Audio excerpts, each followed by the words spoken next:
crushing with Mike and Bennie. Last week, you'll remember we touched on selecting the right crusher for your application. This week, we're going to have a very brief discussion on how you should be feeding your crusher. You can have the best crusher in the world, but if your feed arrangement is wrong, you're not going to get optimum crushing out of your crusher. Bennie, over to you. Yes, Mike, we've had problems recently where we've encountered the guy's got a feeder installed and he can't get his feed right, and at the moment we're busy supplying him a new feeder. What I just want to point out is that the main problem that happens with the feeder is normally the guys tend to put all the load directly onto the feeder. That just kills the feeder. It's basically just killing the feeder. There's just too much direct load pointing right down into a direction.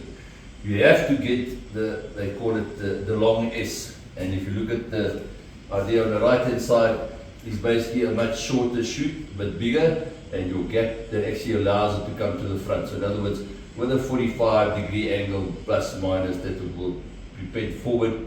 So at the end of the day, you get the long S where the weight is not directly on the feeder, it actually flows out. Obviously with it falling this way and the feeder feeding, it obviously pulls it directly off the feeder.